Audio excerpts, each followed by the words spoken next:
How many people here are building something, working on a startup, working on a project right now, or hope to in the next kind of year? MashaAllah, many of us, alhamdulillah. Very nice to meet you, and it's such a blessing. So I'm going to talk about seeking the heart of design. Tell me where is a good place to stand. I'll keep moving so we can share. Before I do that, let's just take a brief moment to reconnect with our intention for joining the session today. Why did we come to MTF? What was it about Muslim Tech Fest that was exciting or interesting? What were we curious about? We're about halfway through the program, a lot of energy, a lot of dopamine, a lot of adrenaline, a little bit of caffeine. For me, not enough caffeine, but we're getting there. And maybe we just take a brief moment. I'm one of the very few people that will stand on a stage and actually just take a moment, we'll all pause. So maybe just reconnect to our intention, but also think about being grateful for this opportunity we have, this amana we have together. We're able to share, build, connect, and learn, where most of the planet right now would do anything to be here and be together. So just take a moment. You can make something you're grateful for. You can make a dua, whatever you're comfortable with, inshallah. Bismillah. Alhamdulillah. Okay, alhamdulillah. Embarrassing photo time. This is me in 1998. Anyone from that era where computers looked like this? Big chunky monitors, yes. A few gray hairs in the room now, people. So my design journey began back in this era, and it was a very exciting time because the internet was new, digital design was this new open thing. There were no standards, there were no phones, there were no socials. It was a new era, and we were building things like HTML. Anyone remember Adobe Flash, that kind of era where you could kind of make motion? It was a very exciting and new world for me at that time. And growing up in Australia, having access to this, suddenly I felt I had access to the world. But I was also learning tools like Photoshop. And one day, one of my classmates in 11th grade asked me, "Hey Peter, I always see you messing around this thing called Photoshop. Can you make me a poster?" And I'm like, "Yeah, I can make you a poster." And he's like, "How much is it?" I was like, "Wow, I don't know, $25. And he said, "Okay." Now I was making $4.92 an hour at McDonald's at the time. And he liked the poster, he paid me, he was happy, and I was like, that's it.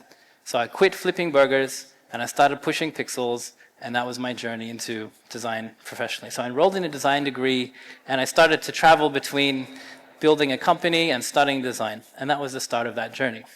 And I felt what many of us do when we're in flow, when we find something that resonates with our heart. And there's this Rumi quote that I think is very relevant for this. When you do things from your soul, you feel a river moving in you, a joy. And we all have that, right? When we're building something, you know that. And I got that feeling with graphic design, digital design.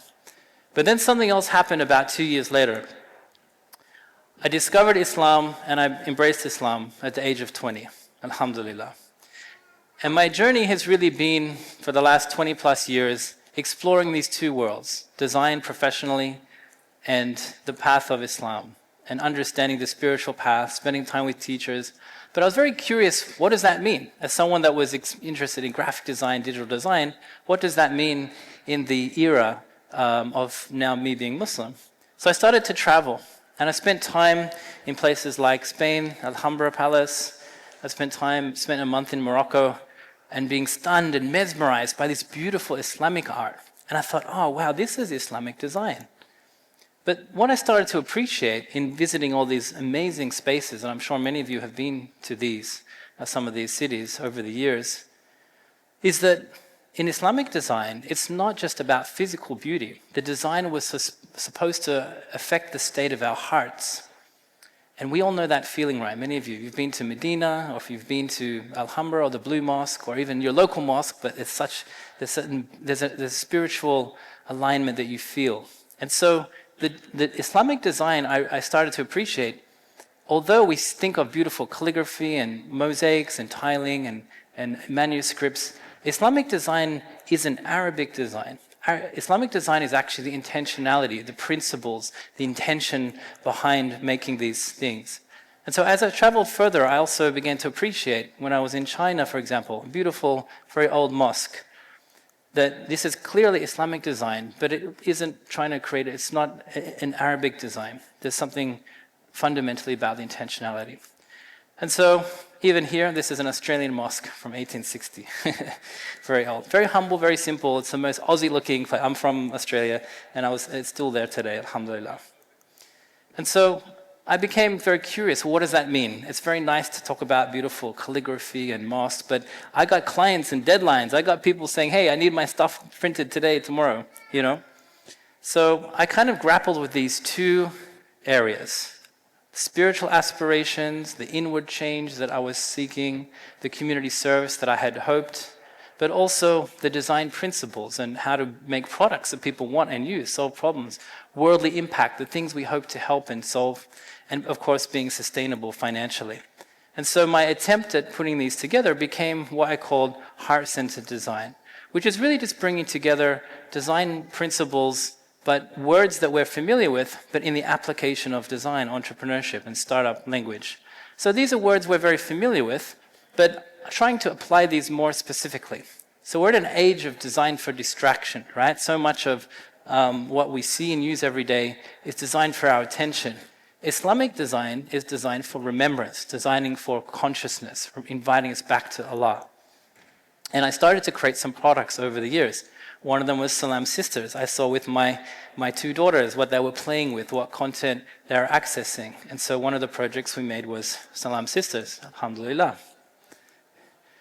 And I began to appreciate that design is how we give form to our intentions. So all of you are designers, whether you're building or whether you're a teacher or a parent or looking after your parents, you're all using design every day in how you solve problems and be in service to people.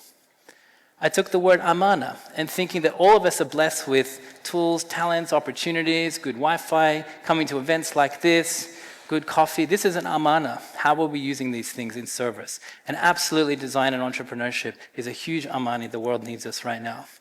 We created a game, 5 Pillars, that alhamdulillah started as a simple idea, ended up selling 150,000 copies in 30 countries. Alhamdulillah. But the best thing about that is not the sales and the figures, it's not the return on investment, it's the return on intention. Now I have people from around the world in 7 languages, sharing how they learned something, a new ayah, something from the seerah because of this game. Alhamdulillah. Doing things with excellence and trying to consciously think about Allah's beautiful names and attributes and how we experience them. How do we bake those into our design and our entrepreneurial aspirations? We spent 5 years working with LaunchGood, helping them develop their design team when they were helping early days with tens of millions. Now, mashallah, raising hundreds of millions, and they've hit over $1 billion from over 1 million people around the world. But you have to design with excellence, and what I mean by that, the app's got to be fast, got to be good, easy to share, easy to use. We need product design excellence, but with these aspirations. Doing things with integrity, with ikhlas. And we have our prophetic guidance. Muhammad Sallallahu Alaihi Wasallam, we know, was a trader. When I was learning about Islam, I was so impressed and thought it was wonderful that, mashallah, he is a prophet with incredible detail about his life. Allahumma salli ala Sayyidina Muhammad. But he was a trader, he was a merchant. I mean, as someone who was starting my design business 20 years ago, I was amazed. All the guidelines were there. We work with organizations like Greenpeace to bring together our intention for climate action and our faith guiding and inspiring that. And I started to ask questions like, how might we design with barakah or design for barakah? And in the past, visiting these spaces, I was struggling with an issue one day, and one of my teachers said, Peter, you think that you're working on these designs, but in the reality, in the metaphysical reality, they're working on you. And I began to reframe the kind of success through barakah. What is the kind of holistic success that we might experience through design and entrepreneurship? And alhamdulillah, over the years, we've worked with teams, and like Google, for example, this Ramadan, to help share the spirit of Ramadan within the many tens of thousands of Google employees that may not have come across it. But it all has to be playful and fun and a way to... Rida especially. Anyone here a founder who you thought you were going to get that check and then it didn't work out, or you're about to have a big launch and something breaks on the first day? Any founders here? There's a long list of things that go wrong, right? Absolutely. I feel you. I hear you. I've had a few startup journeys, and alhamdulillah, we've had some very successful journeys and lots of learning, less successful in that way. But alhamdulillah, we had an exit about 2 years ago from a product that was able to, alhamdulillah, benefit many hearts. But you need this ridda, whether the success is the way you imagine it or the way Allah imagines it for you and designs it for you. And so these spiritual concepts, you all know these words better and longer than me, I'm quite sure. But what I'm inviting us to do is bring those directly into our entrepreneurial aspirations. And one way to do that, just a simple example, is this tool. So when I was at accelerators and I did Y Combinator online, we all had things like lean canvases, business model canvases, value proposition, good. But we need our spiritual aspirations directly in those, our intentionality. Who's our sohbah in the journey? You know, all the things that I wish I had thought of when I was building my product. So these are tools that they're online and I teach my courses. Anyone's very welcome. And we have a great example, alhamdulillah, of a team here, Halal Stocks, who came through the program. They're here actually, they're on one of the levels.